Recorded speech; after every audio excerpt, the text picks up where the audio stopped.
Folks, folks, the Liberal Party have won the Canadian election.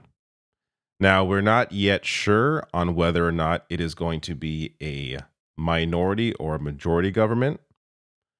Based on how things are looking, it appears to be tracking majority government, but that's not what I wanted to show you. But we are getting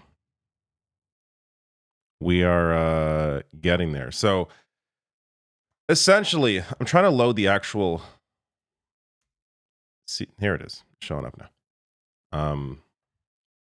Maybe we can check out CBC later. But here you go.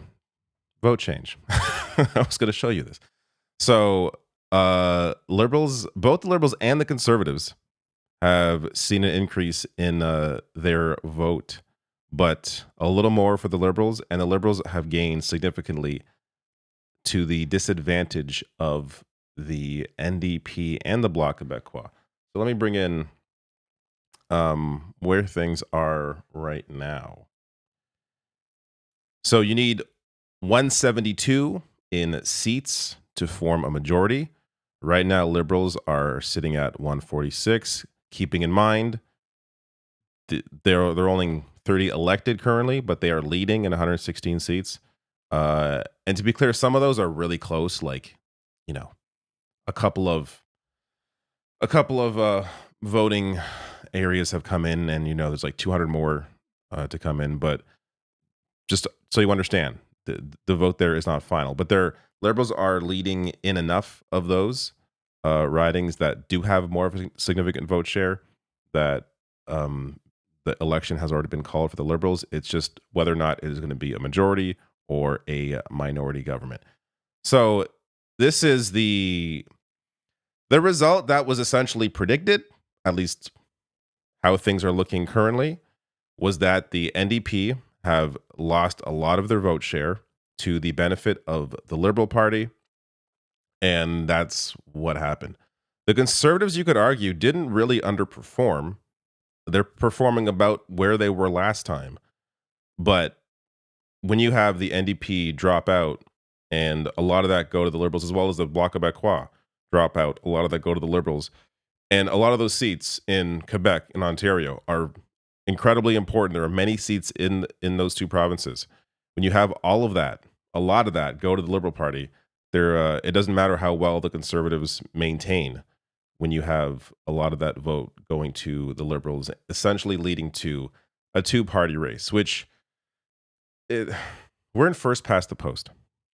This is always going to be the case until we change the system. Now, there's going to be, of course, variations of this. There was a time when the NDP were even the official opposition. So crazy things have happened. But it always comes down to two parties getting a big swath of the vote, and there not being really a true parliamentary, debate over how to run the country, because you're going to have one party in charge and the other in the opposition, and those two always fighting. And it's just, I really hope we get back to a discussion around electoral reform, which is, I think it's clearly the Liberals' biggest broken promise of the of the 2015 election, was we were going to move away from first past the post into a proper voting system, some sort of proportional representation. And they just did not do that. Now, things continue to come in slowly. I really just came on to tell you what happened, and I will do a proper breakdown tomorrow, but I can go through some comments, see how you all are feeling. And so I was watching CBC's coverage. The beginning, if you were watching since, I don't know, I think it was like 5 p.m. When Atlantic Canada began to come in, they were all like hyperventilating. No, I shouldn't say hyperventilating, but they were all jumping to conclusions about the very, very, very early vote in Atlantic Canada and how Conservatives weren't doing too bad. In fact, they're holding a lot of their seats. And maybe they lost one seat, but what's the big deal? So they were trying to extrapolate off of super early voting in Atlantic Canada, saying that maybe this is going to be a good night for the Conservatives, when there was barely the vote was barely in, and there wasn't really a clear takeaway, except for the fact that even in those early ridings, the NDP vote had collapsed. That was the only really thing you could take away from that early vote, which would lead most people to think this would actually be a good night for the Liberals if they're going to capitalize on that NDP collapse, which is what ended up happening. So it was just, I don't know if it's intentional as a way to try to keep people on the edge of their seats and second guessing everything, but the way the coverage has gone from this is going to be a good night for the Conservatives to, oh my God, Liberals they're going to win. It's just, it was like a complete shift from 1 hour to the next. It was bizarre to watch. But let me see some comments here. I see them on screen, but I can't keep up there. There's a super chat. I will read super chats for sure. Kevon Slims says Jordan Peterson, also known as Kermit the Frog, is crying again. Well, it doesn't take much for Jordan Peterson to cry, so I would not be surprised. Yves Francois Blanchet is apparently keeping his seat. So even though the bloc is collapsing, the leader of the bloc appears to be fine. I am curious to see. I may find this in it. I'll leave this up so you got something happening on screen. As I look into the Ottawa area ridings, because I'm curious right now how Pierre Poilievre is doing and how Mark Carney is doing. So there was no result in yet from Pierre Poilievre's riding, which is interesting. So let's see if I can bring this on screen. Pierre Poilievre's riding, Carleton here, had the highest early voter turnout, which could mean one of two things. It could mean that people are really coming out to support Pierre Poilievre, and they want to ensure he maintains his popularity as the leader of the Conservatives, or it means there's a massive rejection of him, or it's a little of both, and there's just massive vote in general, and it's not going to mean a whole lot. Because there was a lot of discussion before the election about him potentially losing his seat. Now, I want to be clear. So I covered that, and in my video, I was very clear in the beginning of that video that I don't think it's going to happen. I think he'll keep his seat. I think they're kind of jumping to conclusions based on the volunteers that they were trying to bring into that riding and extrapolating that to think that, oh, because they're bringing all these extra volunteers in the final days of the election, that must mean he's struggling there. I really think it meant more that they were afraid he was going to lose his 10-point margin or whatever he had there. I believe it was 10-point margin. And maybe that would make him look weak if Fielding won the seat by 5 points, for example. So I don't think that they were afraid of him losing the seat. It's more that they wanted him to keep his margin. That said, when you have the highest turnout out of the entire country in your riding, on top of that, you have 91 candidates on the ballot. 91 candidates. And they actually list them all here. That's incredible. So that was done on purpose by, I forget the name of the group, but I covered it in my video on Pierre Poilievre's riding. But there's a group that essentially is protesting the fact that there has not been electoral reform.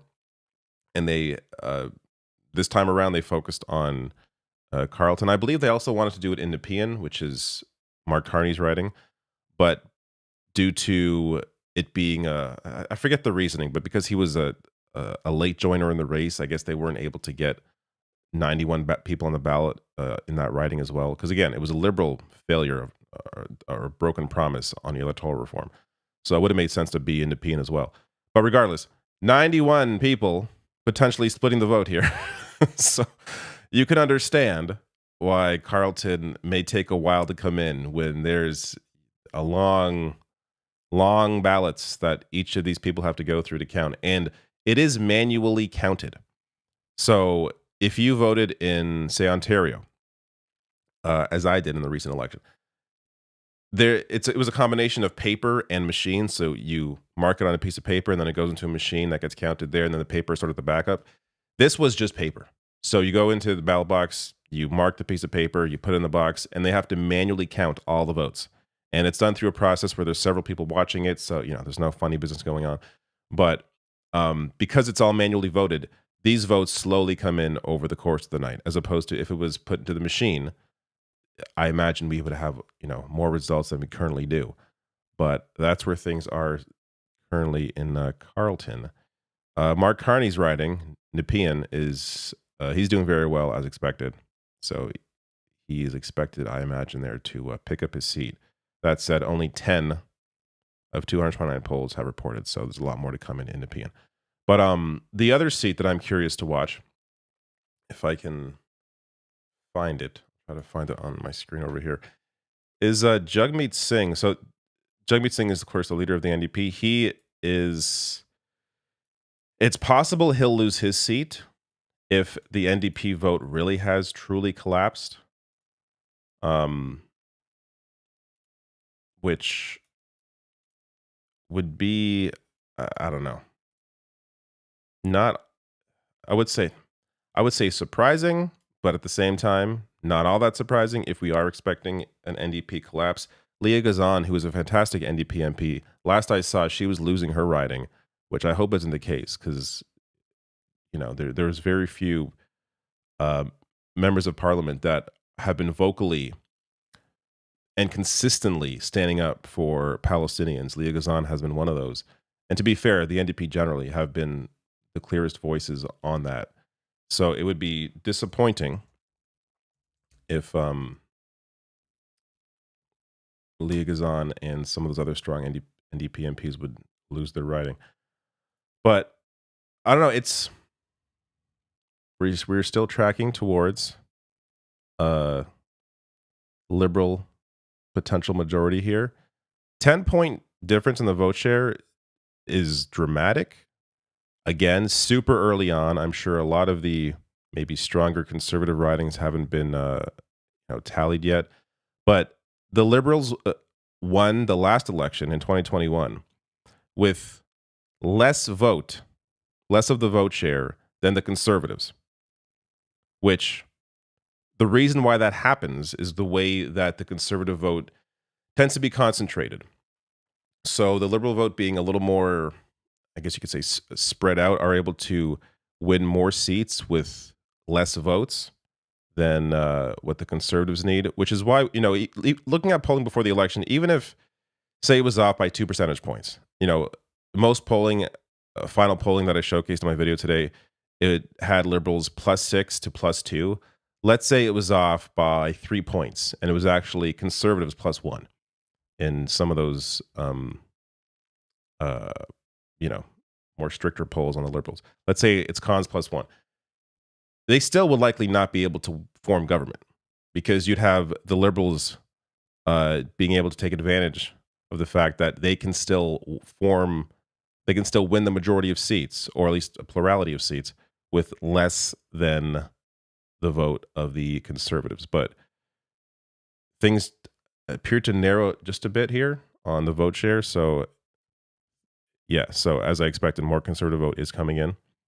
That said, this doesn't mean a whole lot. What matters is the seats, and it's so far looking solid.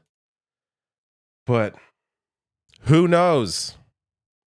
Maybe it'll be a crazy night where it completely reverses, and it's like, actually, we made a mistake. No longer a Liberal government, which I'm trying to remember. I'm getting flashbacks. I believe that happened in recent memory, sometime over the past 20 years or so. There was a situation where a government was called, or media called, hey, we think this party is going to win, and they ended up having to retract that. So it's possible, but you would hope they would learn from a situation like that and not make the same mistake. So I'm going to play this while I search up a few more writings here. They're both in Calgary right now. So Calgary and McKnight, where George Chahal was the incumbent, and Calgary Centre, which was on their target list. They're leading there now. They are not ahead in Edmonton. That is where they had one seat. That was Randy Boissonneau's seat in Edmonton Centre. That is blue right now in Edmonton Strathcona, maybe the safest NDP seat around. We don't have results from that yet. So with a lot still to come, Rosie, in Vancouver area in particular, the Liberals right now, they only have 8 in BC, but look at this, right? We got We got a lot to come, but of the 8 that are reporting, the Liberals have 3 pickups, and we're still not fully in to the Vancouver core and the suburbs there, and that is the Liberal stronghold in British Columbia. So they're at 155 right now at this point in time. There's still upside growth there for them. You can see a path to the delta of 17 that they need, and it might actually include Delta, which is Okay, so the Jagmeet Singh's riding has not come in yet at all. So nothing yet there. Not sure whether or not he's going to win his own seat. I imagine that's yeah. I assume that will come in at some point soon. But it is in BC, so we're talking about the last province to close polls. More about that in a moment. And just because I have a lot of good colleagues who heard me, the only other prime minister to hold a seat in the Ottawa area was John A. Macdonald. So Mark Carney becomes number 2. Ian, over to you.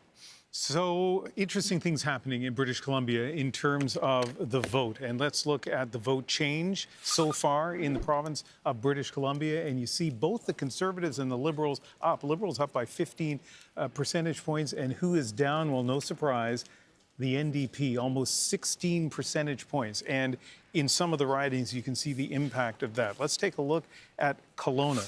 Kelowna is really interesting because if you look at what happened to the NDP support there, at least as of right now, it was 18% in 2021. It's down to 2.7%. And it seems to be going to both the Conservatives and the Liberals. The Liberals right now in the lead, the incumbent in second place. I don't know how you go from voting for the NDP to voting for the Conservatives. That's apparently been the narrative coming out of at least a few ridings. And the thought process there is that Pierre Poilievre has been running on he's been trying to reach out to unions and labor, which is so disingenuous. Pierre Poilievre has a 20-year record of voting against unions, voting against labor. It is consistent. It is clear. I've just done videos on this. You could look up his votes yourself. I covered this recently. In their platform, they mentioned, hey, we are no more bills. I forget what the exact number of the bills are, or the name of the bills are, but they're in my video. But he names 2 different bills in the platform where it's like, we're not going to support bills like this, and where we are very pro-labor. You go look at those bills. They're both conservative-sponsored bills that Pierre Poilievre voted for. 2 anti-labor bills that they're claiming in their platform. We're not for these things. He voted for them. Conservative Party were the only ones that voted for them, actually, in those 2 cases. To go from that to now pretending to be a working class hero has been such a dishonest move by Pierre Poilievre that, unfortunately, if you're not all that informed, may work on you. And it's a play that has apparently worked in some cases where you have people voting, NDP voters who vote for them, you would assume they're strong on issues like labor.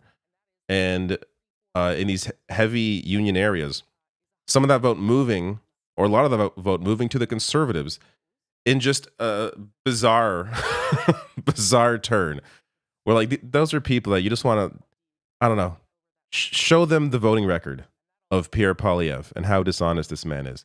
But it's, that's why these parties campaign, to try and convince you of things, sometimes of things that are not true at all. Who has some results? You bet. You're talking about tiny margins. You're talking about areas the Liberals want to flip. Let's look at some of those. Let's start with Kitchener Centre. You are not seeing green on the map on the bar at the bottom because Mike Morris is trailing by 33. Just 3 out of 213 polls reporting, but it's the very thing Rosie's been talking about. Let's look at another one, Hamilton Centre. Again, the NDP wanted to hang on to that. Liberals are leading with 50. That's really disappointing to see. Matthew Green is a great MP, NDP MP. And that is a riding that... Let me grab a few super chats here. Balthazar says, NDP numbers, Pepe hands. Kevin, I read Kevin's already. Copyright Striker says, time to plaster my car with Canada flags. LOL. Fly Chomper Fly says, "Thank you for your coverage. Wish USA was as smart." Well, to be fair, Canada only changed because of Trump. I shouldn't say the only reason, but a major reason. There was the most dramatic shift in Canadian election history in such a short time was because of the threats from Donald Trump, threats of annexation, the Governor Trudeau garbage, 51st state trash, the tariff stuff. All of that led to a complete shift that was, we were on pace in early January for a conservative majority government, and it wasn't even going to be close. Going from that to where we are now at a likely liberal majority is absolutely wild. So the combination of Trump plus, of course, Trudeau doing the right thing and realizing that he's not going to win another term, stepping down, having a proper leadership race. Mark Carney coming in, who currently doesn't have a seat, will have a seat by the end of the night. So a lot of people, I think, viewed that as, hey, this may not be change in party, but this is change. Mark Carney isn't Justin Trudeau. He's already doing things differently. He removed the carbon tax, which I think, politically was the right thing for him to do, but policy wise and the reality of the carbon tax actually giving back more to people through rebate than it takes from them, there was no reason to remove the carbon tax except for the politics of it. The Conservatives had made it a massive issue, and that's why Carney had to remove it. Then again, that's the consumer carbon tax. The carbon tax on industry is still in place. But from that to Carney's housing plan, which is something that Trudeau never even really attempted, where Carney essentially wants to build a crown corp in all but name. I haven't seen him describe it as a crown corporation, but that's what it sounds like it is, where he is creating this entity called Build Canada Homes that they're going to put a lot of investment into, which is both, from what I'm reading, both going to be in control of building homes.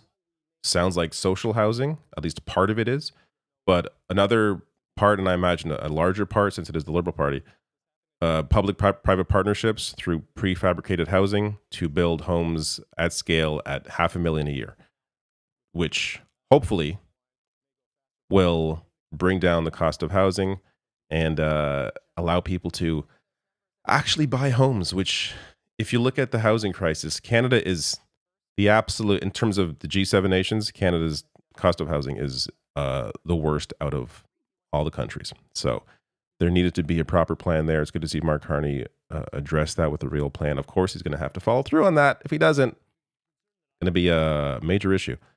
But I don't even think that was really the reason why he won. The reason why the Liberals won and why Mark Carney is performing well as the head of the Liberal Party is because he seems like a steady hand. He's somebody who is former Canada Bank governor, worked in the UK, was there when Brexit happened, helped the UK through Brexit, helped Canada through the '08 financial crisis, and has now come in as this elder statesman who seems like a steady hand, who seems competent, who is authentic to what he is, isn't pretending to be something that he's not. The way Pierre Poilievre is now apparently a working class hero, despite his 20-year record of not doing that. So even though, you could argue Mark Carney's sort of an elitist, just by the very nature of what his job and what he's done in terms of, asset management, for example. But because of the situation that Canada is in, with threats from Trump and us desiring somebody who knows what the hell they're doing and understands how to work with people and understands the space and doesn't seem batshit crazy. I think that's really why Mark Carney was able to lead the Liberals to victory here, is he just seems like a competent individual in a time of crisis who has already dealt with crisis before. Pierre Poilievre is a bit of a gamble. Even if knowing him, he's definitely a gamble. and has a horrible record. But even if you didn't know much about Pierre Poilievre, it's a gamble. This guy has been in Parliament for 20 years, has no record of doing anything except for being in the opposition, being an attack dog for the Conservative Party. Is that the guy you want right now? Somebody who was endorsed by Elon Musk. Elon Musk was retweeting stuff from Pierre Poilievre up until January. And then clearly he must have got the the sign to be like, shut up, please. Pierre is trying to win this election. So I don't believe Elon Musk has said anything about Pierre Poilievre since then. But is that the person that you would want leading Canada right now? Somebody who was had a lot of support from Elon Musk. Not to mention Jamil Javani, who is a conservative candidate, very close ties with JD Vance. They were like best friends and went to school together. Again, a lot of red flags if you just followed just some of the basics around what was happening within the Conservative Party. So stuff that you would not want in a new Canadian government. So good to see that hopefully we have avoided the worst case scenario. Whether or not it's going to be a majority for the Liberals or not, I guess it's still up to debate here. But let me check out some chats. I'll play this for a bit and probably get off soon. The more united we are, the easiest it's going to be to face President Trump. What do you think made the difference in this election that Canadians have voted for another Liberal government? And how confident are you that it will be a majority government? Well, clearly the numerous attacks by President Trump on the Canadian economy, but not just the economy, on our sovereignty and our very identity, I think have really mobilized Canadians. And I think they saw in Prime Minister Carney someone who has experience on the world stage, someone who has experience with the economy, with finance, who has managed crisis, versus Pierre Poilievre, who's never done anything else than work on Parliament Hill in Ottawa. And they felt he was the right person for what's coming ahead and the difficult times we have ahead of us. We appreciate your time. Thank you very much. All right, I just want to say some chats here. Stanley says we had people vote for Bernie and then vote Trump. So people vote weird everywhere. That is true. Timothy says Donald Trump lost the election in the 51st state tonight. Crying face. Prairie Fire. That's Kowalski. Thank you for your super chat. Says, like Jesus Christ, Justin Trudeau sacrificed himself so Canada could live. I'm pouring one out for him. Mexico and Canada will save America from its economic stupidity, so we will learn nothing. Thanks. It's funny you mentioned that. Trudeau has been completely absent during this campaign. I think by design. He understood at this point his brand was toxic. And it wasn't even necessarily anything that he specifically did. It's just the fact that he was prime minister for 9 years. And at some point, you wear it, you're welcome. People get tired of hearing your voice. It didn't help that, the affordability crisis post-COVID exploded. It wasn't, I'd argue, it wasn't necessarily because of him, as it was a global thing. Where capitalism took hold, and guess what? Wealth gets sucked to the top, and the middle loses everything, and we're all poor because of it. But you could also argue he didn't do anything more to address that.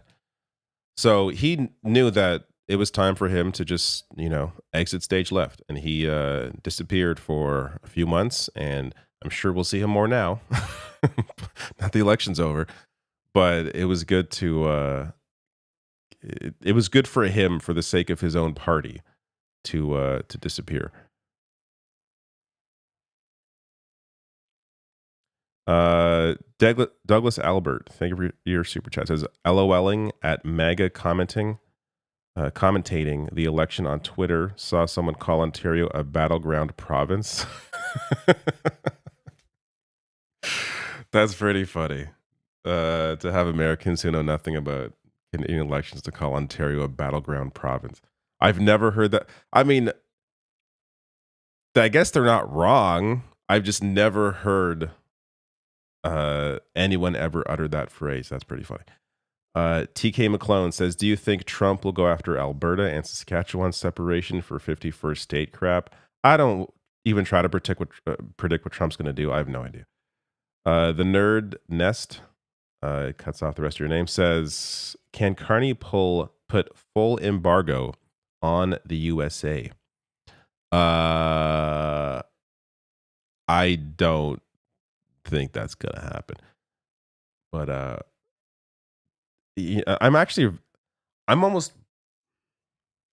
I'm curious how the relationship between Carney and Trump's going to evolve post-election. It does seem like Trump sort of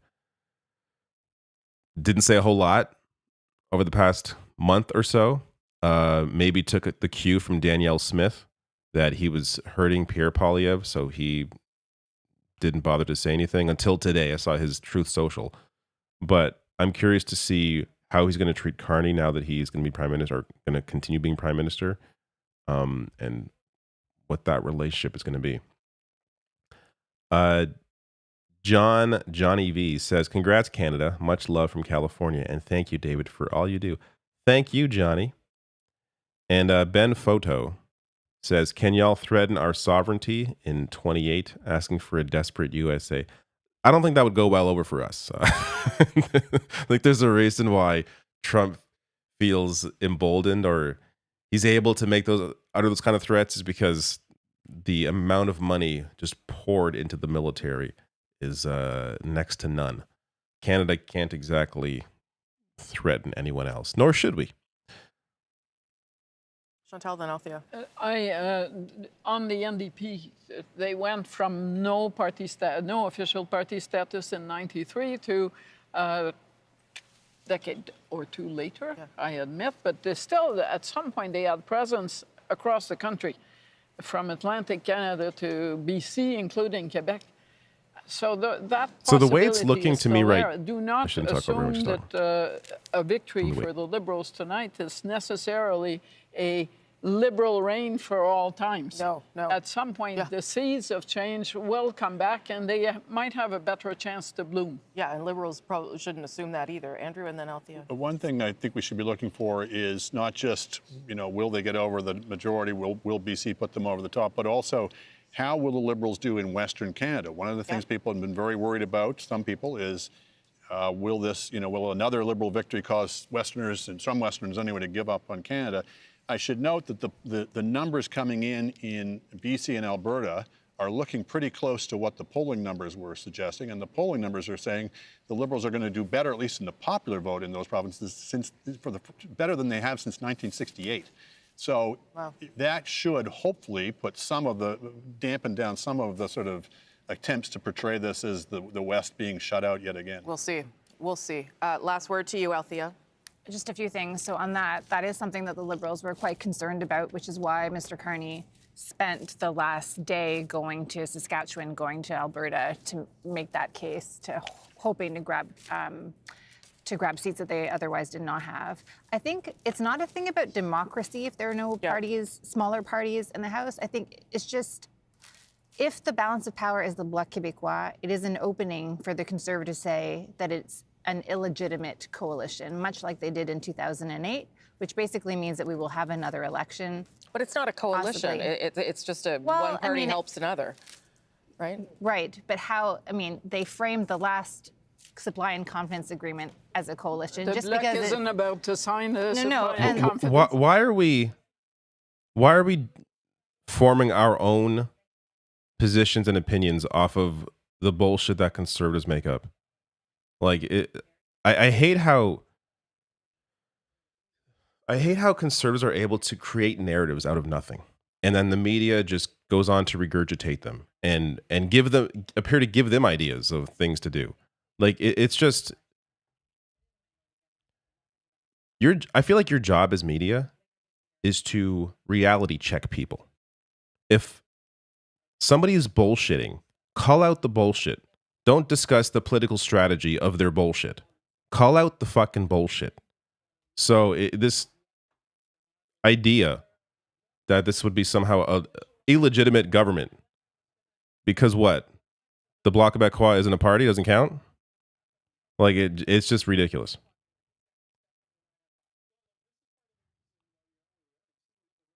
Reading a little bit.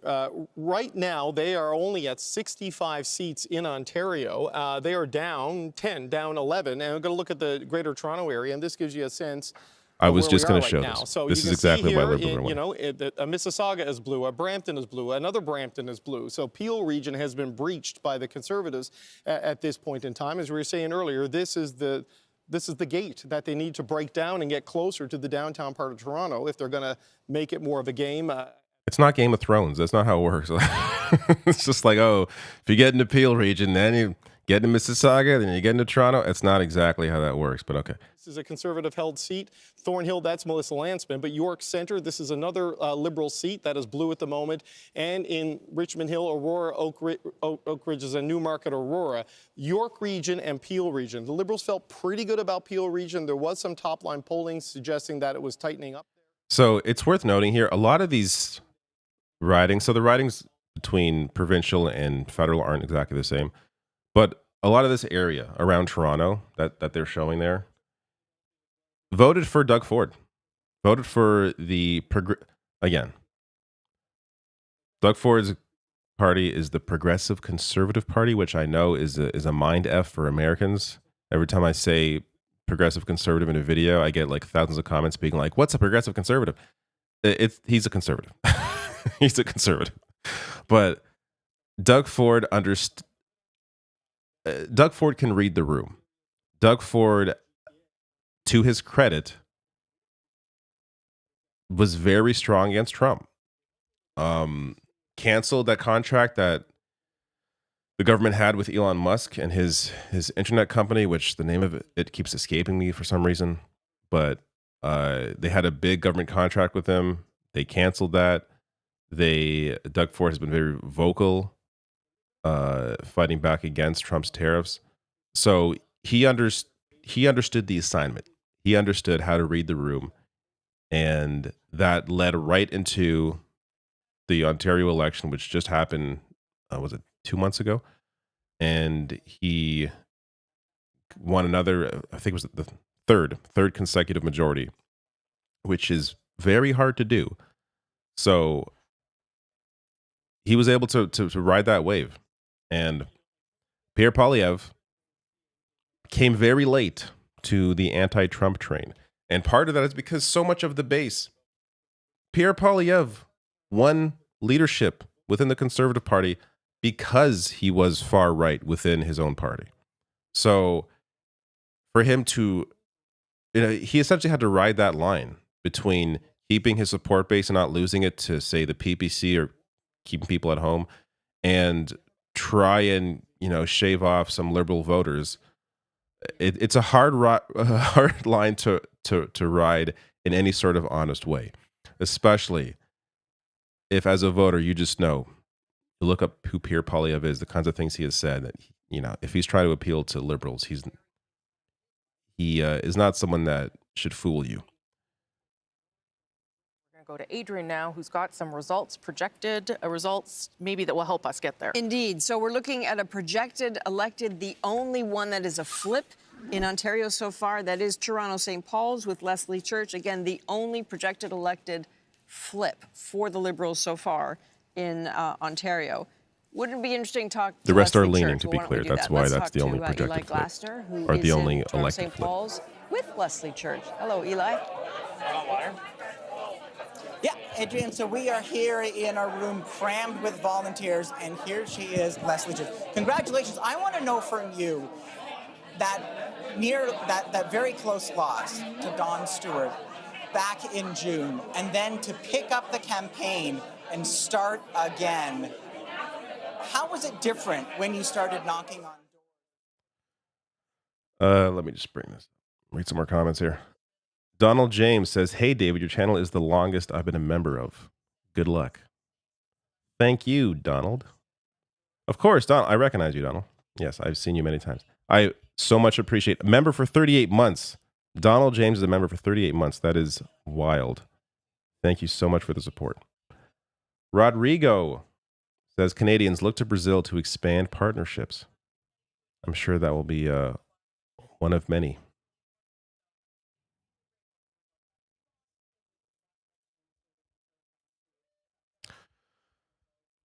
So, still sitting sort of where we were before. Votes slowly coming in. Again, just to reiterate, it will be a liberal government. Whether or not it is a majority or minority remains to be seen. But their victory has been completely on the back of the Bloc Québécois and the NDP. So conservatives have essentially been able to maintain their vote share, but liberals have jumped up about 7 percentage points from last time, at least, again, currently for where things stand, because of the votes they picked up from the NDP and the Bloc Québécois. And unfortunately, it appears some solid NDP MPs may be losing their seat. So some early projections showed Matthew Green potentially losing his seat, Leah Gazan potentially losing her seat, both fantastic NDP MPs. I'm not yet sure where Jagmeet Singh currently sits. Last I saw, his votes for his riding were not in yet. He is in BC, so that is the last area to close. But I'll be on, I don't know, maybe 10 more minutes, because I gotta wake up tomorrow and do a proper video on this when it's all said and done. But I'll leave this open for now. There you go, Leslie Church. Here at Toronto St. Paul's, very dramatic riding, bit of a bellwether, bit of a wake-up call for the Liberals when the by-election, a big surprise when Don Stewart won just a very small margin. But as you're seeing from those results, a very dramatic difference tonight. And certainly when she came downstairs and entered, this celebration, there were loud cheers. And as we were hearing from the organizers when they were out on the street, when they were knocking on doors, the thing they were... All right, a few more super chats are in. Some good questions here.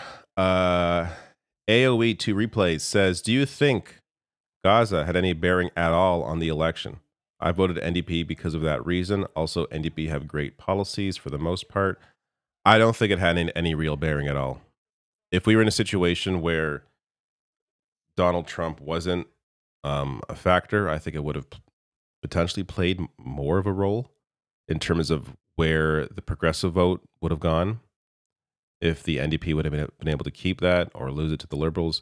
But because Donald Trump was took up so much air, even the affordability crisis, which was by and away like the biggest issue before Donald Trump won the election, said all the things he said, even that took a backseat to this race. So Donald Trump really is what led a lot of people to go out and vote for whoever they voted for. I mean, in the case of the Liberals winning, really the Liberals benefiting off of that.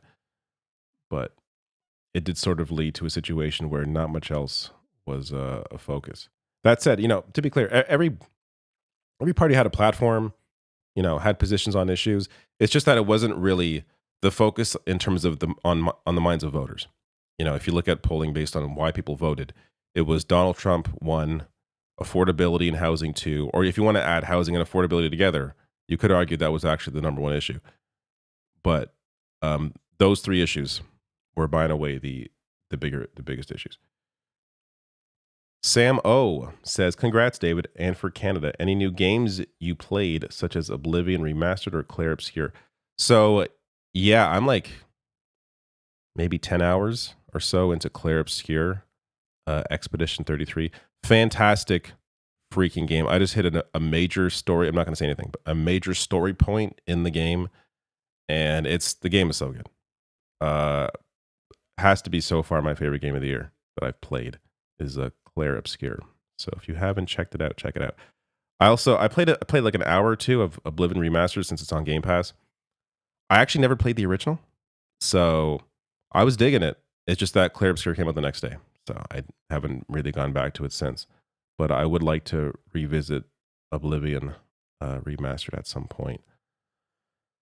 Otaku Dragon says, do you think we'll have another minority lib / NDP? Well, NDP don't appear to be much of a factor in this race at all. So I don't think they're going to be really doing much. It's going to be a governing Liberal Party. We'll see if it's a majority or not. Lyle says fake populism loses. Indeed. Toyota Corolla says, Californian here. Glad you guys learned from our monumental F-up. Yeah, that said, the conservative vote held pretty well.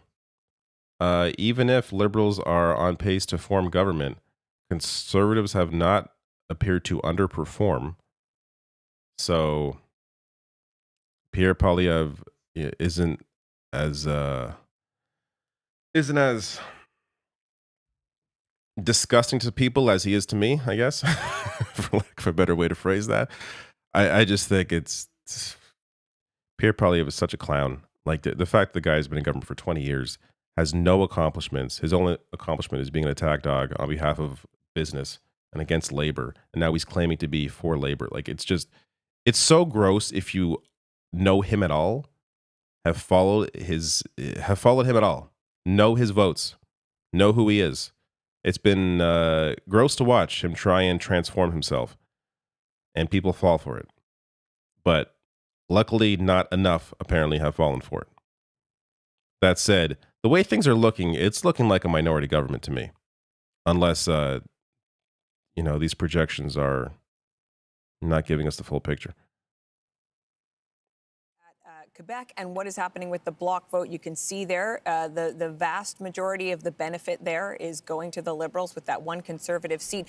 But some of this is less tentative now. We're going to look at 3 examples of projected elected seats, and they're all pretty interesting, starting with LaSalle and Verdun. Of course, we talked about earlier that famous by-election where the bloc got into that Liberal stronghold. Well, no more. Claude Gay, projected elected in LaSalle and Verdun. Let's move over to Chateauguay, Les Jardins de Napierville, where Patrick O'Hara lost by 12 votes last time around. This time, it is Liberal star candidate Nathalie Provost who is projected elected in that seat. And finally, in Rivière-des-Mille-Îles, the Bloc incumbent Désilets will not be winning the day. Linda Lapointe projected elected in that riding. So giving you a sense, Rosie, of how some of those numbers are firming up in this case. These are not just early numbers. Now we're projecting elected. And that really tells the story about what's happening in Quebec. The Bloc down and the Liberals picking things up there, which could help them on their road to seeing if they form a minority or a majority government. Where are we going next here? So still nothing in from Carleton, which is Pierre Poilievre's riding.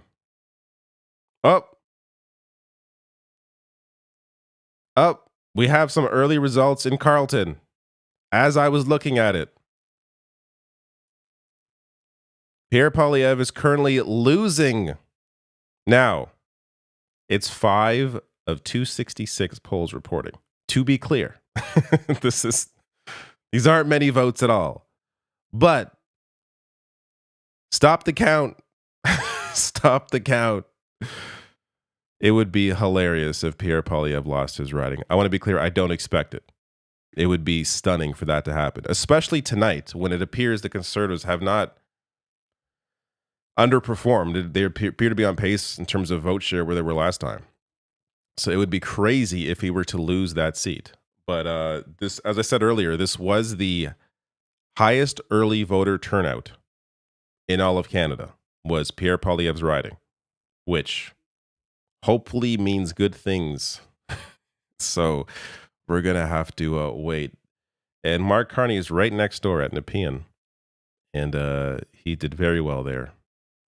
30 points ahead of the Conservative candidate. I should just keep this up. See if these votes start coming in a little quicker.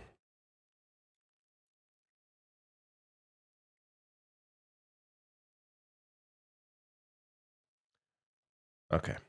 I mean, I will bring this back up. I keep planning to leave early and then things keep happening. So I will keep this in my eye in the corner here while we listen to some more of this. With the truth, quite capable of putting forward policies that were vaporous on observation. You know, he played the game for good or ill. Well, he also got good just at talking to people and doing rallies. And well, Theo, you were out with him for a while. He got a lot better. Yeah, like the first 2 weeks of the campaign, the difference between the last 2 is just astronomical. Like he has really fine-tuned his skills as a politician, as a public speaker. I don't want to defend the Conservatives on this panel or any political party, but I mean, I do think that a lot of Conservatives have also pinned their hopes and dreams on Pierre Poilievre, and they feel like, just as so many progressives feel, that Mark Carney is the one to lead them out of the threat of Donald Trump. So many Conservatives and new members of the Conservative Party feel that Pierre Poilievre is the person that is going to make them wealthier and reduce crime and get rid of the homeless on the streets. And I do feel that there has been a lot of and what's the truth of aspirations on political leadership. What's the job of the media? Tell us the truth. I don't need you regurgitating talking points from all the parties. Tell us the reality of who these people are, what these parties are, what they have stood for. Has the Conservative Party stood and acted on behalf of labor? Have they attempted to ensure that all the wealth isn't sucked up to the top and given back to the average person? Is that what the Conservatives have stood for? Is that what Pierre Poilievre has stood for? No. So why are we regurgitating what voters for the Conservatives believe, what they've been told, as opposed to what the reality actually is? I don't understand the point of these sorts of analyses. If the analysis is, this is what the party says, this is how voters feel. How about what the fucking reality is? Does that matter? Bizarre shit. Anyways. T King says, so far the gap between the Liberal and Conservatives isn't big enough. Max Asamo says, hopefully this has a ripple effect with how people view Trump and his influence on elections, similar to Musk in Wisconsin. Jammy Jam says, is the correct side winning? I just joined. Well, so far the correct side is losing. That's what matters here. Lisa says, do you think Cons will keep Pierre as leader? Yes, based on how they're doing. They're doing fine for, if this was a stunning result, like if we went from where polling was in early January, where Conservatives were going to get a majority government, down to where they are now, you could argue there'd be a case to have a leadership race for the Conservatives. At this point, I would be surprised what happened, especially because the Conservative base loves Pierre Poilievre, right? Like it's important to note that anyone running to become the leader of the Conservative Party has to, at this point, be right wing. The idea of the federal progressive conservative is kind of dead at this point.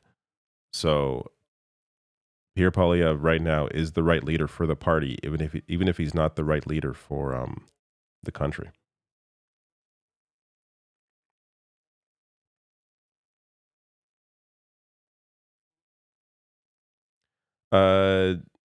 YKSD says, cheering the libs from San Diego. Thanks, David.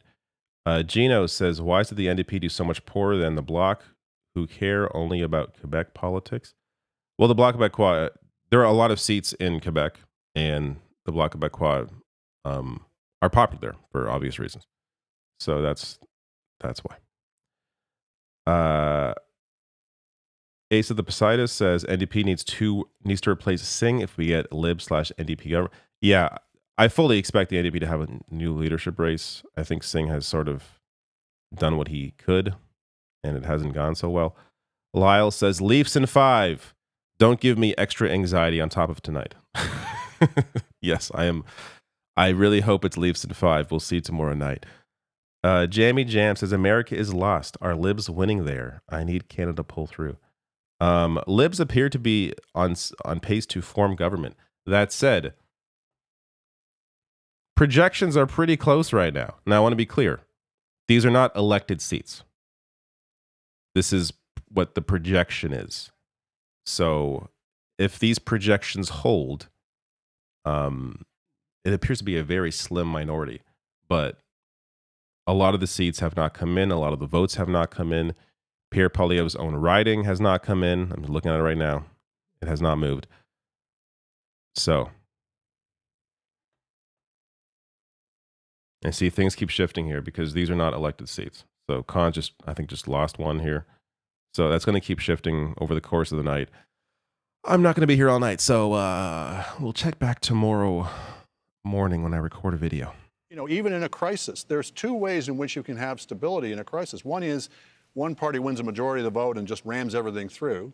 Another is the parties figure out they have to work together. Yeah, I agree. But look at these two parties. Put aside politics as usual. Do you see Pierre Poilievre working with Mark Carney? We'll have to see. Yeah. I mean, he believes No, that the role of I do the not. opposition is to oppose. Yeah, Like, yeah. that is how he attacked the NDP in the last But parliament. look, if things get really hairy with Trump, Sure. the electorate will be in an unforgiving mood for anybody who's seen to be just playing politics as usual. I think we've seen that the electorate has adjusted their metrics as to how they look at people when they're really scared about things. Maybe. Quickly, a read for Ronnie, then I got to go to Catherine Cullen here. Well, I'll agree with a bit of what Althea said, but just politely push back. So on the point about the advanced polls coming out, that we still need to wait for that. There's no doubt. I think the conversation with respect to crime has absolutely happened by Mark Carney. I won't often quote Sid Seixeiro, but he says on Twitter, blowing a 25-point lead in the polls to a guy who's never run for public office in his life is quite the legacy. I agree. That said, I don't think we've seen the last of Pierre Poilievre. And things are very close. And so that's where we are tonight. Yes, it'll be a Liberal government. What kind is anyone's guess? Catherine Cullen. Yeah, and you see the NDP there hovering just below official party status. But one thing that is a little bit more certain than that, one seat that is a little bit more certain, is that of Alexandre Boulgaris. He maintains the NDP presence in Quebec. And I believe we have Mr. Boulgaris. The CBC's Quabina Oduro is in the riding of Rosemont-La Petite Patrie. And you got the candidate himself there, Quabina. Yes. Some other good news here. One of the crazier members of parliament for the Conservative Party, Michelle Fieri, appears to be on the verge of losing her seat. So 215 out of 308 polls have been reported. She is down by about 10 points to the Liberal Emma Harrison in her riding of Peterborough. So Michelle Fieri, if you look up Michelle Fieri, oh my God. There's just moment after moment of just, we are talking far right lunacy. So if she were to lose that seat, that would be a solid pickup for the Liberal Party and for humanity in general. And that's a seat surrounded by a bunch of blue seats. So she's surrounded by Conservatives and still potentially losing her seat.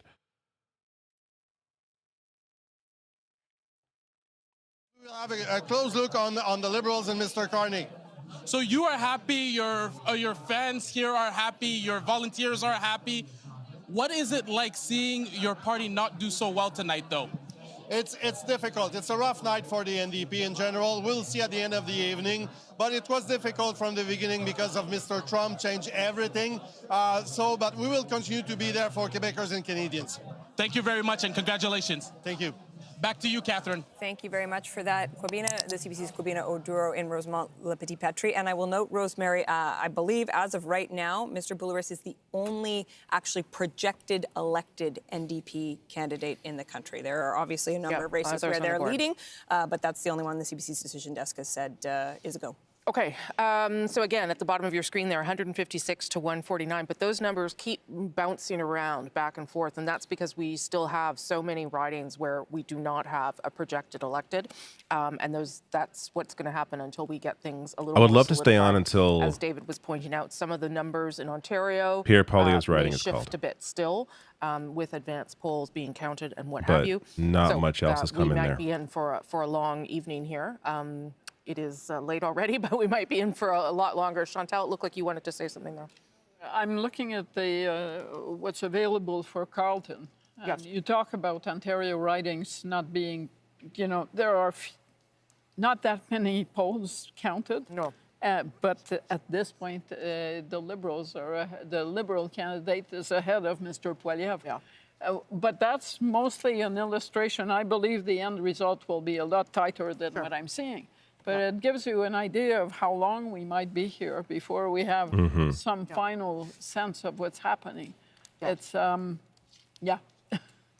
It seems to me that the vote counting is slower than usual. It might be. In many regions of the country. Carleton is a special case because it's got 91 candidates on the ballot. But, you know, we don't know what the turnout is. If the turnout is Was anyway, Chantal listening to me earlier? That's exactly what I said. Anyway, what the advanced polls was, if that is reflected in the general, there are more.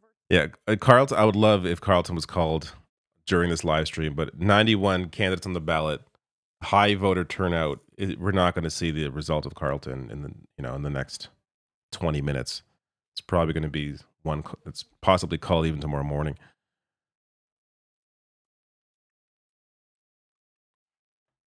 What's happening. Right, because again, in Carleton, where they have those 91 people on the ballot, they were allowed to start counting those votes 6 hours ahead of time.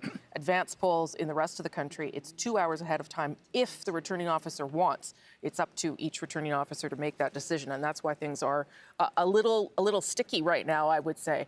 Okay, what am I doing here? I'm going to show you. Oh, here we go. This is Carleton here, as Chantal was just saying.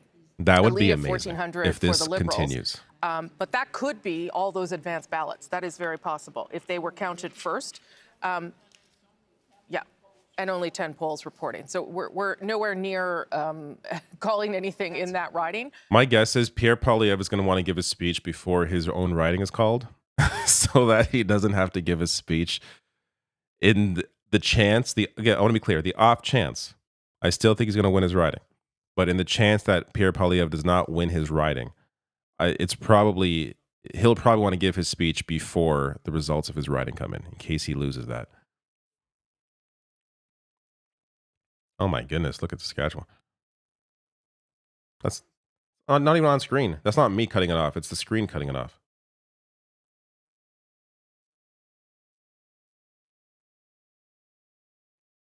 Oh, it's a +10. I thought it was like, okay, I was reading this wrong. So it's just like a +10.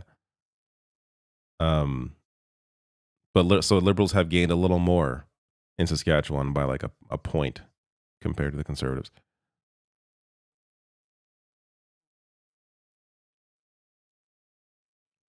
I just realized the audio was off. I was hearing it. He ran unsuccessfully for the Liberals last time around. Redistribution changed this riding and made it look a lot more favorable for the Liberals. And of course, the Liberals have won there. But in the cities, Regina and Saskatoon, this is a province that does not have a truly urban riding. So Andrew Scheer is the former leader of the Conservative Party, lost to Trudeau in the, was it 2019 election? Progressive parties to and then there was Aaron O'Toole as the Conservative leader in the 2021 election. I did a video a few months ago, I think it was November, on Aaron O'Toole's comments about his thoughts around Pierre Poilievre. Now, he was very careful, of course. That said, Aaron O'Toole did say, like, the one piece of advice that he gave Pierre Poilievre, because he was asked the question, was to don't pay too much attention to the online base. But that is exactly what Pierre Poilievre is. He is of the online base. He is the online base. So to give advice to the result of the online base, to ignore the online base, is not an argument you're going to win. That said, he appears to have done fine. As during the election, Pierre Poilievre tried to appear more normal, intentionally for obvious reasons. So I think that benefited him. What also benefited him was taking him out of all the commercials in the final week of the election campaign, where the three major ads that were playing for the Conservative Party was two guys golfing, talking about how they want change. Stephen Harper, the former Conservative Prime Minister, saying that he backs Pierre Poilievre, and another commercial where there's like 5 people, separate clips, all over the age of 50, discussing how things are terrible and we need change. So none of those ads included Pierre Poilievre's face or voice. I feel like that probably helped him. You know, a lot of people laughed at that golfing ad, those two guys golfing and saying, are you going to vote for Mark Carney again? Yeah, it's, if you know better, it's a dumb ad. But I think it's effective in the sense that it wasn't showing Pierre Poilievre. Like, the only message was change. If the argument is, hey, Liberals have been in power for 9 years, we need something else, That's very effective to low information voters. I know that because the first time I ever voted was simply because of change. Hey, these guys have been in power too long. Let's vote for the other people. That was the only time I ever voted conservative. Was the first time I ever voted because the Liberals have been in power for a while, and so yeah, it was a vote for the Stephen Harper Conservatives. Believe it or not, it was my first ever vote. I didn't know anything. I didn't follow politics. I didn't go to school for that. I was completely unaware. It was just like, hey, I can vote now, and these people have been in too long. Let's get something else. So, as somebody who is of that, I can read when I think an ad is going to be effective. And as dumb as that golfing ad was, I think it could definitely have been effective.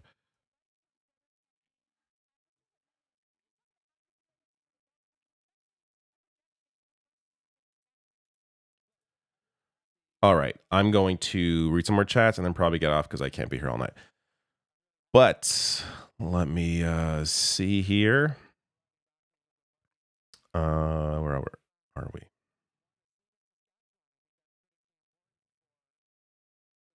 Jammy Jam says, Darwin, yes, we are all worried about Elon. That man ain't right. YKSD says, Canada isn't going to lose their universal health care. Of course they're not. The worrying part, so it's important to note, healthcare is administered by the provinces.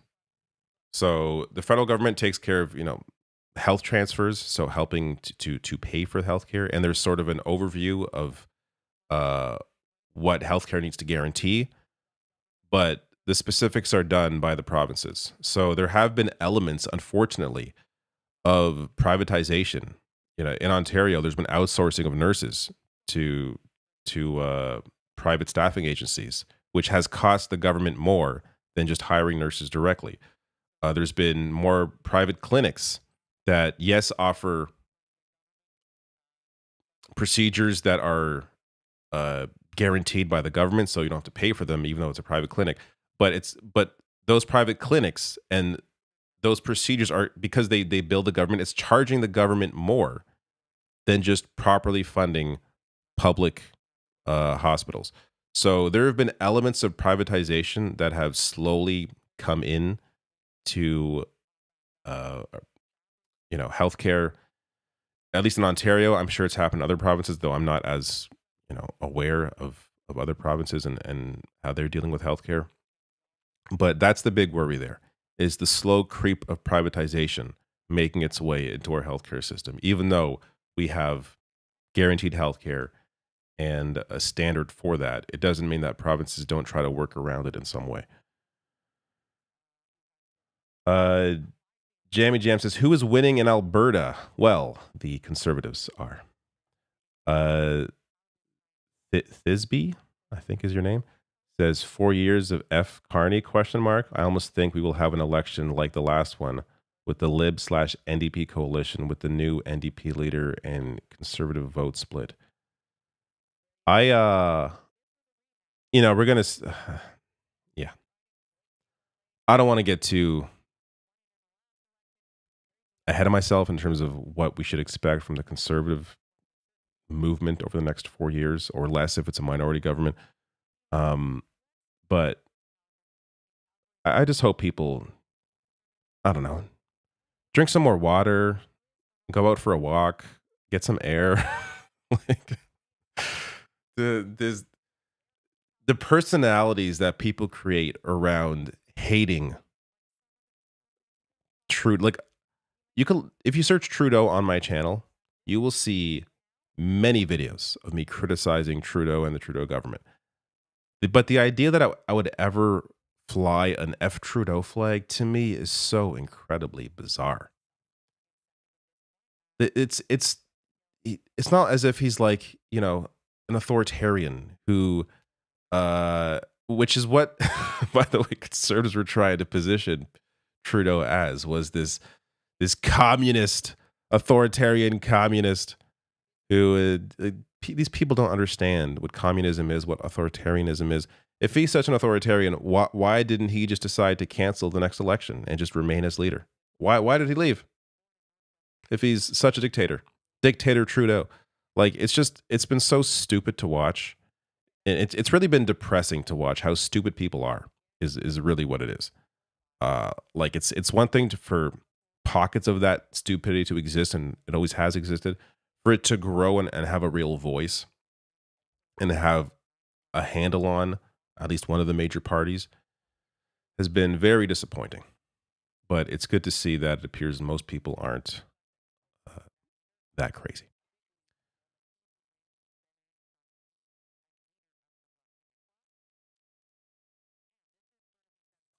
YKSD says, who do First Nations people vote for? NDP, Liberal? I mean, it depends on, it depends on who they are.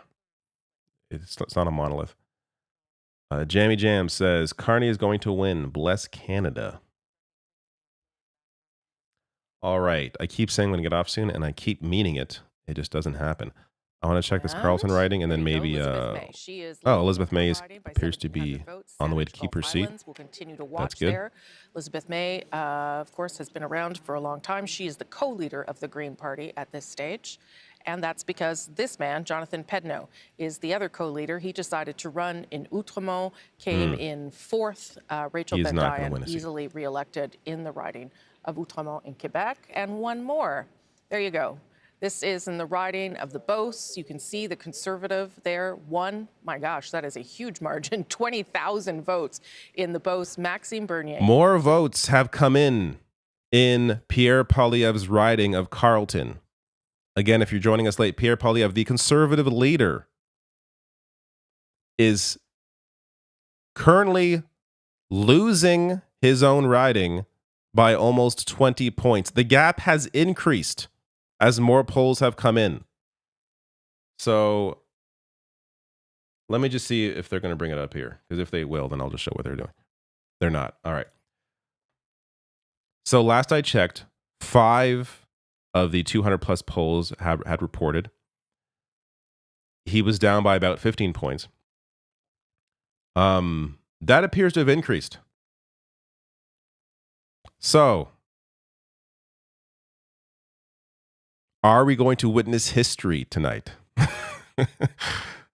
Can Pierre Poilievre lose his own riding, despite his party not doing too bad? I mean, they're not going to form government, but they're doing fine. That would be wild. And I screenshotted some of the people that were like, this is not going to happen. This is ridiculous. And to be clear, I myself said it's unlikely to happen. But to rule it out completely would have also been ridiculous. Considering how, look at how big the vote is for Liberals in these close ridings, in these, I should say, ridings geographically close to Pierre Poilievre's. Of course, Mark Carney is going to do well there, Nepean. But even these, that's right next door. Canada's right next door. 57-38. Let's check out Ottawa South. 64-27. 10-point lead here as well. These are all surrounding Pierre Poilievre's riding. Now, to be clear, I guess you could argue, hey, but on the other side, we got this big lead here. They got this one here. They got this one here. So Pierre Poilievre's riding is sort of the wall between Liberal strongholds in Ottawa and the rest of the area. So who's going to win the battle between these people and these people? Worth noting as well, Pierre Poilievre's riding expanded since the last election. So in 2021, his riding ended about here. Carleton ended around, it was around here. This all here was part of Canada, was part of this riding, which did go Liberal. Now, this area is more rural, I should say. So you would think it would actually benefit Pierre Poilievre. That said, I was told by a commenter on one of my videos that Stittsville is apparently in this area, and Stittsville has suburbanized more recently. So there's more suburbanites living in the riding of Carleton, at least within Stittsville, which may help to benefit the Liberal candidate here.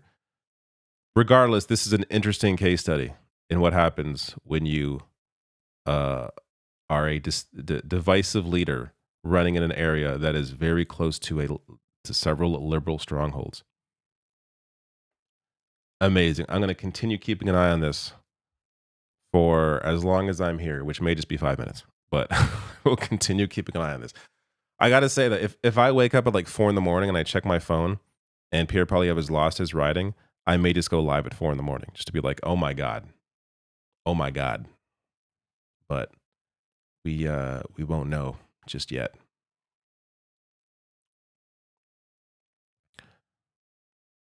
So Liberals getting really close to a majority here.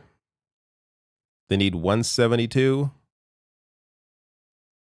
They are still winning the vote share, though it is very close. I said this earlier, but in case you missed it, Liberals were able to form a minority government last time with less of the vote share, about a percentage less than the Conservatives. So Conservatives to be able to form government typically need a much higher percentage of the vote, at least several points higher percentage of the vote than the Liberals. But Liberals can and have formed government without having the plurality of the vote. This is Chrystia Freeland, who essentially helped to kickstart the fact that Trudeau resigned. In that difficult decision, given where you are tonight? You know, Rosie, obviously I did not have a crystal ball on that morning when I took the really tough decision to resign from the cabinet, but I knew it was the right thing to do. I didn't know what would happen next, but I knew that we were headed in the wrong direction and that I had to do something about it. And I knew it was the right thing then. I'm delighted by our party's comeback and really grateful to all of the fabulous Liberals who have come out and worked so hard for this result. I've seen in my own campaign and campaigns across Someone said nice gamer people really headset. getting this is an existential moment for Canada and showing up and working hard and showing, you know, democracy, it's a noun, but we have to make it a verb. Rhea Smith says, David, you're old enough to pull an all-nighter. I have a child. I have to get up in the morning. I'm definitely not pulling an all-nighter. Though I also typically randomly wake up at times. So maybe I'll wake up. This morning I woke up from a dream where I was falling. That's always fun. Had the whole sensation of like, imagine I was like jumping off a building for some reason. It was a weird, I wasn't like, you know, doing anything to hurt myself. It was just in the dream I was like in a car and for some reason I was like launching off of a building. And then I woke up as I was about to hit the ground. So that was weird. But maybe that'll happen. Maybe that was me envisioning Pierre Poilievre and what it would feel like if I was him losing his own seat. And I was, that's what happened. I was imagining the future of Pierre Poilievre's seat as Pierre Poilievre and what it feels like to fall so dramatically. So maybe that's what's going to happen.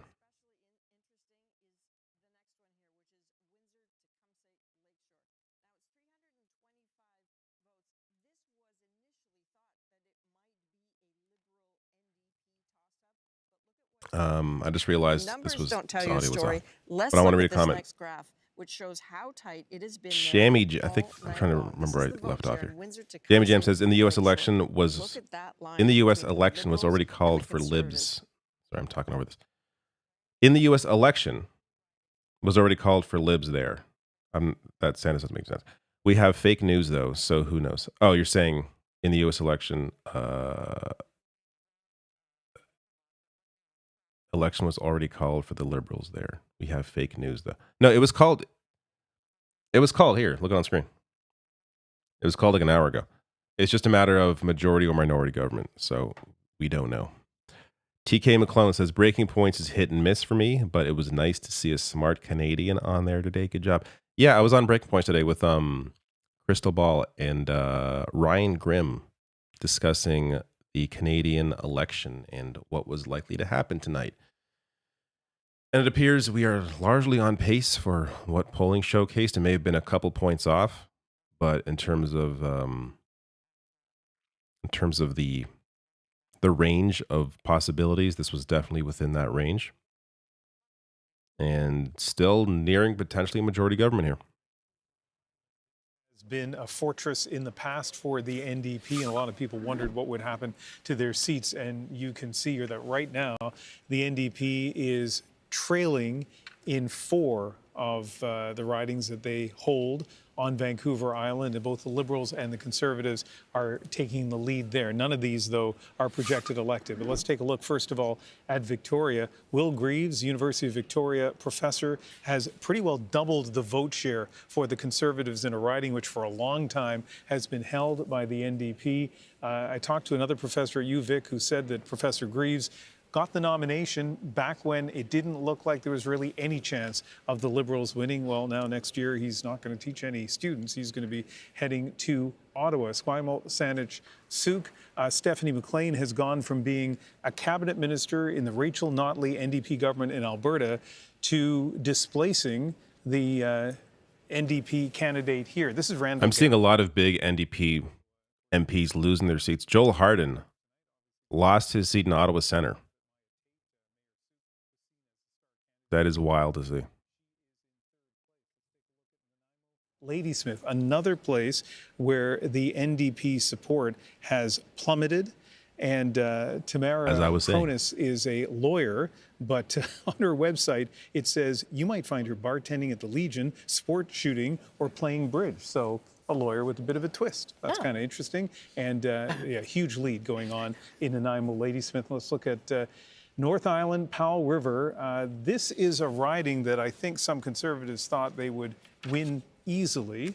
And this is a riding that so far the NDP candidate, who is not the incumbent, has managed to hold on to more or less the share that the NDP had last time around. But still, Conservatives in the lead by just over 500 votes, Rosemary. Okay, thank you for that, Ian. I'm going to show a couple of boards myself now to explain a little bit more of the story we're seeing tonight. This is sort of what we call a party summary board, how they're doing right across the country at this stage in the evening. So you can see their vote share 5.5% overall. But look at those numbers on the right, on the far right of your screen. Those numbers down. The NDP is down in every region of the country. And let me show you where some of that has gone by showing you this next board.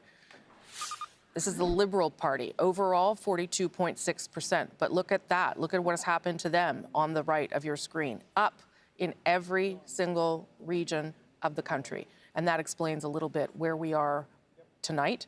That collapse of the NDP, yes, has supported everyone, the Conservatives and the Liberals, but the Liberals really surging with some support growth, some growth in every part of the country. Let's go to David Cochrane. Yeah, Rosie, I mean, the NDP are down by double-digit percentage points everywhere. They could go down by double-digit percentage points. The only spot where they're not are the ones where they were in the single digits to begin with. But look, the path to party status was a difficult one for the NDP coming into Jagmeet Singh's third national election. They need 12 seats to get there. It's going to be tough. They have nothing in Atlantic Canada. We know that. They do have one seat in the island of Montreal. Alexandre Boularice was re-elected in the Rosemont-La Petite-Patrie riding. That's one. He's the Eastern Canadian flank. We do have them leading in Nunavut, but I don't believe they're elected yet in Nunavut. But let's look at Ontario. Let's look at Greater Toronto Area. Olivia Chow is the mayor of Toronto. There is not a single speck of orange anywhere to see in the GTA. We go into southwestern Ontario, northern Ontario. That was Charlie Angus's seat. Right now, that is blue on our map. You go into southwestern Ontario. There was an NDP seat in Windsor. Right now it is blue. There was one in London. Right now it is blue. You go further east into Hamilton. There was an NDP seat. Right now it is blue. Their vote collapse, while the Liberals have gone up, the vote inefficiency has created a path for Conservatives in a lot of seats that I'm getting texts from people in the NDP campaign saying this is the consequence of strategic voting. People hurrying to the Liberals stop the NDP from stopping Conservatives in seats where if they're voted held, they might have won. Either way, they have 2 seats basically in the north and all of Eastern Canada. You get Yeah, I was saying in my videos, if you have a strong NDP MP, continue supporting them. Like then again, the people watching my videos, you're already politically attuned because you're online watching political videos. So the people that need to hear that message are the ones that aren't online or aren't anywhere listening to how elections work. But yeah, like some of these ridings, it's NDP or conservative. So if you go throw your vote to a liberal, and just you lose your NDP MP to a conservative, it's insane. So it's unfortunate to see some of that collapse. And then you could take it a step further. I'm sure there were some cases, as I was saying earlier, where people were just fooled to think that, oh, I was NDP, but Pierre Poilievre is talking a lot about the working class issues I care about, so he must care about me. If you're fooled by that, then there's not much I could do there because you don't know what's going on. But hopefully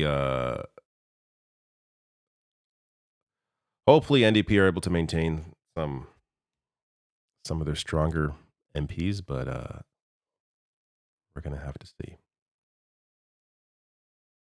Close. Don Davies. All right. In Vancouver Kingsway. It's almost 12. I gotta get off. I'm gonna read some of these chats and then peace out. I'll do one last check on Carleton before I go. Let me see here. Jammy Jam says, sorry, my last post didn't make any sense. I meant I'm cheering for Canada. Sorry you don't get me. No worries. Jasper says, do you think it'll be a liberal, minority, or majority? I don't know. It would just be me completely. I haven't looked at the numbers close enough to give you any real projections. Some of these projected seats here, we're talking about 1, 2 locations have come in out of 200 in a riding. So it's hard to know how much of this is you can rely on. So I don't know. It would just be me completely guessing. JD Myrtleman, thank you for your very generous $20 super chat. Says, also a member, awesome, says, I feel if the election was a month from now, it would be even closer. Tighter race than I thought. I agree. Yeah, that's typically what would happen in a longer election is things would get a little closer, get a little tighter. People maybe get a little complacent. Don't hear from Trump for a couple months. Don't feel so worried anymore. But I think we all got a little taste of Trump. If you were paying attention today, he truthed out his social on his Truth Social. Is that what you call it? A truth? He truthed out. He said some shit about Canada, and he was right back to his 51st state garbage. So it sounds like he held his tongue for a month, as per Danielle Smith, the advice that she was giving to try and help conservatives. And he did just that until today. So we're going to have to see if tomorrow brings a new round of Trump bullshit. But let me do one last check on Carleton. And it is interesting. More results have come in Carleton.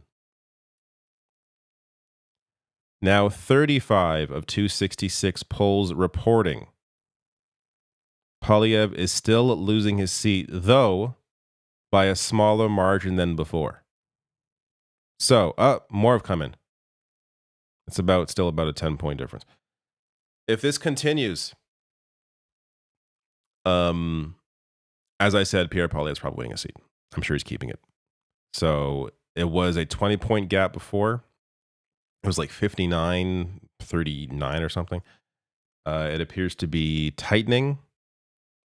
So if that trend continues, again, we don't know where exactly in these areas these votes are coming from. It's possible all the early vote was all from more vote-rich areas, more urban areas. And now he's getting all the rural vote coming in. So it's going to lead to a dramatic shift here. But I do expect Pierre Poilievre to keep his seat. It would be stunning if he lost it, again, especially considering where the Conservatives are right now. It's not as if they're collapsing. So expect him to keep his seat. But it has been a fun thing to watch unfold. All right. One last chat here. Catherine, thank you for your very nice little emoji there. I appreciate that. Tomorrow, I will do a proper breakdown on the results, and hopefully at that point, we will know whether it is a liberal majority or a minority, and I can discuss everything that led up to it, what happened, show some of the speeches, and all that stuff. All right, check back tomorrow. Make sure you hit like and subscribe on this channel if you haven't already. It helps the algorithm. It also helps me. It helps you as well. And I don't post all that often, you know, once a day at most. So you'll get a little notification saying that I posted a new video. So hit that bell icon for that, in addition to the subscription icon. But also, if you want to support the show, there's merch below on YouTube. You can see that merch there. Or you could become a member, or you could Patreon. I would prefer over YouTube membership, as Patreon gives creators more than YouTube membership does. But regardless, whatever's easier for you, help support the show if you can. Thank you so much for showing up and watching me do this. And I'll be back tomorrow with a video on what happened last night being tonight. All right. Good night.